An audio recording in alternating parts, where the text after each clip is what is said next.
TV trash. I'm a cranky, loudmouth, sarcastic, know-it-all jerk. And you all love me for it. If porn takes up 90% of the internet, the remainder seems to be taken up by sarcasm. The web has become the fortress of solitude for the disenfranchised. Those who look upon the world with disdain and fight back with their acid-dripping tongues. Naturally, these people have always had a fondness for characters that can fire the sarcastic comments with the best of them, and television has had no shortage of such characters over the years. And that's why we're paying tribute to those of the small screen who are never afraid to shoot off their mouths. These are my picks for the 10 greatest snarks of television. Alf. Consider this. The title character from my favorite show ever made the bottom spot on this list. That should tell you what the competition was like. But you all know that Gordon Shumway could not be left off of this. From the moment he crashed into the Tanner's garage, if his mouth didn't have food in it, it was spouting out sarcasm like Melmac's biggest stand-up comic. Were Melmacians naturally sarcastic, or was this a product of Gordon having a deficiency of feline nutrition on Earth? Or maybe it was just how he dealt with the grief of losing his entire home and life. We may never know, but for 4 years, his biting wit often made the Tanners wish his planet was never destroyed, while the rest of us were oh so glad that he found his way to ours. Buddy Sorrell from the Dick Van Dyke Show. It's really impressive how much Maury Amsterdam's character holds up after all these years,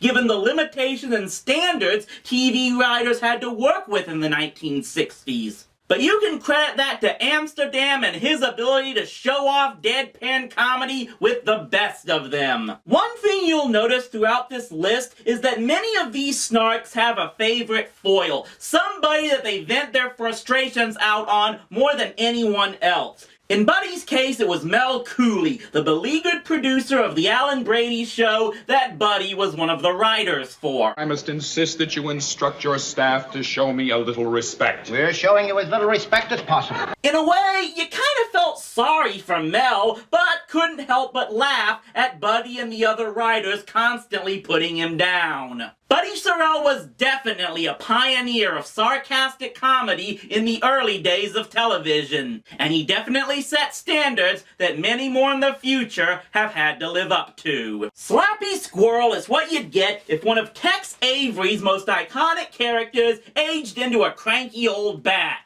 and also was revealed to be a female. Which, given how many male animated characters are actually voiced by women, makes more sense than you might think. Slappy may not have become as big as some of the other characters on Animaniacs, like the Warners or Pinky and the Brain, but that never stopped her from showing her nephew how things used to be done with cartoon characters dealing with their problems. Yeah, but those were cartoons and this is real life. Don't tell him. He might crack. She was cranky, she was violent, and she always came out on top, just like the classic nutcase characters she was meant to be a tribute to. Murray Slaughter from the Mary Tyler Moore Show. Like his predecessor, Buddy Sorrell, Murray was the underpaid schlep who took out his world weariness on whatever target he could find. And like Buddy, he had a #1 target in Ted Baxter, the buffoonish news anchor he had the misfortune to write for. Here he is, the Marcello Mastroianni of Minneapolis newscasters. Why, thanks, Murr. It's not a compliment. He has trouble speaking English, too. Of course, even Murray had to meet his match in the snark department, and that came in the 4th season with Sue Ann Nivens. He definitely had to step up his game after discovering someone who could lash right back at him. But Murray never let Ted or Sue Ann get him down, and he was among the big reasons the Mary Tyler Moore Show had one of the best ensemble casts in TV history, and the one that so many working-class stiffs could identify with. Elvira! What can I say about the Mistress of the Dark that I didn't already say in my tribute video? Elvira was the original bad movie critic, a combination of the cinema snob with a burlesque dancer with enough sass, I said sass, to shake off any B-movie bomb thrown at her, along with plenty of it to throw at the type she knew was watching her. The fact that you decided to stay home with me for the next 2 hours and watch this turkey tells me a lot about you. Tells me you couldn't get a date. This past October, Hulu released a whole new series titled The 13 Nights of Elvira. That is a true testament to how well this lady can endure, proving that this gal with panache can still rake in the cash. Until next time, unpleasant dreams.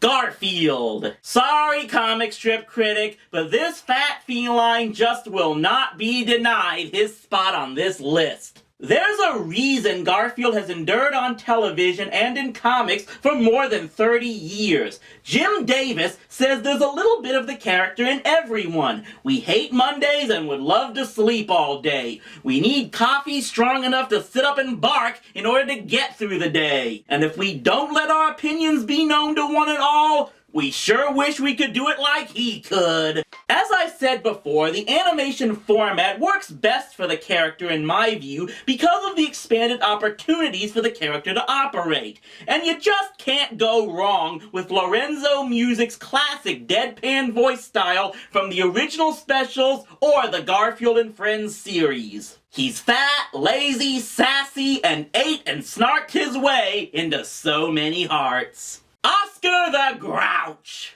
I think there's an unwritten rule that to be an internet critic, Oscar had to have been your favorite Sesame Street character as a kid. Of course, he was supposed to be the antagonist of the show, but there have always been those that just identified with someone living in a small, cramped environment that must have been designed by the same person that made Snoopy's doghouse, and always have a sharp rebuttal to all the saccharine he was surrounded by. Naturally, his biggest target of ridicule was the eternally optimistic Big Bird, which is really funny when you know that Carol Spinney plays both characters. Talk about having an argument between the voices in your head.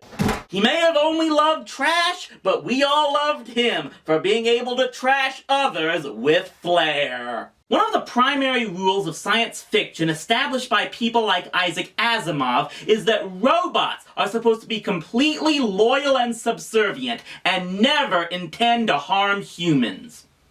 Here's what our number 3 entry would have to say about that. Bite my shiny metal ass. Bender Bending Rodriguez is what you would get if you crossed the Tin Man from The Wizard of Oz with Stone Cold Steve Austin, a rebel with a crankcase who drank excessively, stuck it to the man, and never had his voice box turned off. He should make this list just for creating the meme that could be the slogan for Snarks everywhere. Oh, wait, you serious? Let me laugh even harder. That's not to say he didn't have some loyalty to people like Fry and the rest of the Planet Express crew. Well, when he wasn't under orders from aliens to kill them all. But loyalty doesn't mean you hold back from letting your friends know when they're a bunch of moronic meatbags. Bender. He's the robot you always wanted, mainly because he'll blow up the people you don't like and laugh while doing it. Statler and Waldorf. It really says something that Oscar didn't even make it as the most sarcastic Muppet in existence. Statler and Waldorf were sarcastic critics before sarcastic critics were cool. Every week when the Muppets put on their show, there they were in their booth, ready to lash out better than Simon Cowell ever could. There have been some interesting fan theories as to why they keep coming back for the show if all they ever did was complain. My favorite is that they're ex-performers themselves who think heckling is supposed to be part of the show, since it was part of the act back in vaudeville days. Which worked out perfectly because they became every bit as enjoyable as the performers on stage. If there was one thing that to me would have made the Muppets movie even better, it would have been for those two to have actually helped save the theater in the end, declaring they need the show back because their lives were not complete with nothing to heckle. Wake me when the show starts. It's already been on a while. Wake me when it's over. Statler and Waldorf. Why did they always come here? I think that we all know. It never was a torture to hear them rip the show. When making up lists like these, the challenge is obviously not just determining who gets on and who doesn't, but ultimately determining the order in which those picked go in. But usually we go into these lists with a clear sense of who the #1 spot goes to. Who is the #1 snark in the history of television? Who else could she be? There is no doubt Daria Morgendorffer broke the mold when it came to deadpan, sarcastic characters. In a way, it's ironic that a character like this became popular airing on MTV, especially since she originated as an antagonistic foil to Beavis and Butthead. MTV has always pandered to the hip and trendy, and Daria was about as anti-trendy as you can get.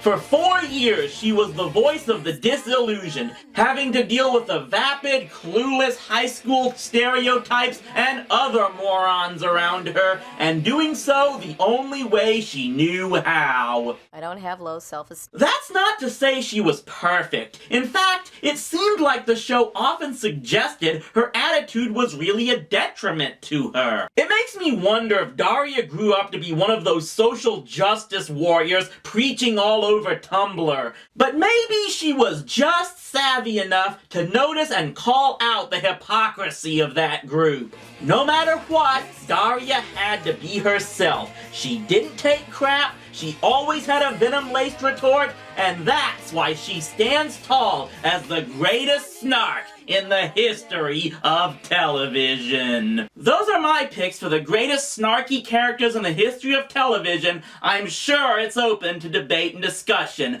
But for now, I gotta get out of this chair because the guys are getting on my case to use the TV. Come on, the Grumpy Cat movie's been on DVR for days. See you next time on TV Trash.